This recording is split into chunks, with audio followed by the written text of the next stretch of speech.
हजरत बिलाल रदी अल्लाह इन्हा से एक दफा किसी ने पूछा कि आपने पहली दफा हुजूर नबी करीम सिस को कैसे देखा। बिलाल रजी अल्लाह इन्हा फरमाते हैं कि मैं मुक्के के लोगों को बहुत ही कम जानता था, क्योंकि गुलाम था और अरब में गुलामों से इंसानियत सूज सलूक आम था। इनकी इस्तात से बढ़ के उनसे काम लिया जाता था, तो मुझे कभी इतना वक्त ही नहीं मिलता था कि बाहर निकल के लोगों से मिलूं। लिहाजा मुझे हुजूर पाक या इस्लाम या उस तरह की किसी चीज का क़िताई इल्म न था। एक दफा किया हुआ कि मुझे सख्त बुखार ने आ लिया। सख्त जाड़े का मौसम था और इंतहाई ठंड और बुखार ने मुझे कमजोर करके रख दिया। लिहाजा मैंने लहाफ ओढ़ा और लेट गया। इधर मेरा मालिक जो यह देखने आया कि मैं जो पैस रहा हूं या नहीं, वो मुझे लहाफ ओढ़ के लेटा देख के आग बगूला हो गया। उसने लहाफ उतारा और सजा के तौर पे मेरी कमीज भी उतरवा दी और मुझे खुले सहन में दरवाजे हैं के पास बैठा दिया कि यहाँ बैठ के जौ पैस। अब सख्त सर्दी, ऊपर से बुखार और इतनी मशक्कत वाला काम,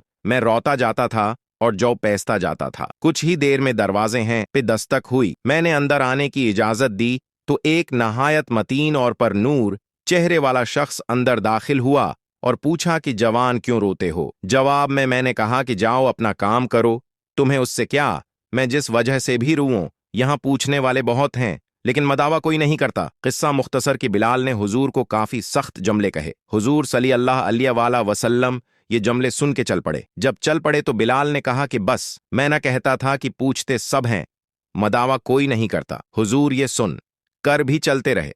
बिलाल कहते हैं कि दिल में जो हल्की सी उम्मीद जागी थी कि ये शख्स कोई मदद करेगा वो भी गई, लेकिन बिलाल को क्या मालूम कि जिस शख्स से अब उसका वास्ता पड़ा है वो रहमत-इल आलमीन है। बिलाल कहते हैं कि कुछ ही देर में वो शख्स वापस आ गया। उसके एक हाथ में गर्म दूध का प्याला और दूसरे में खजूरें थीं। उसने वो हाथ में गर्म दूध का प्याला और दूसरे में खजूरें थीं। खजूरें और दूध मुझे दया और कहा खाओ पयो और जाके सो जाओ। मैंने कहा तो ये जौ कौन पैसेगा? न पैसे तो मालिक सुबह बहुत मारेगा। उसने कहा तुम सो जाओ, ये पुस्से हैं हुए मुझसे ले लेना। बिलाल सो गए और हुजूर ने सारी रात एक अजनबी हबशी गुलाम के लिए चुक्की पैसी। सुबह बिलाल को पुस्से हुए जो दिए और चले गए। दूसरी रात फिर ऐसा ही हुआ। दूध और दवा बिलाल को दी और सारी रात चुकी पैसी। ऐसा 3 दिन मुसलसल करते रहे जब तक कि बिलाल ठीक न हो गए।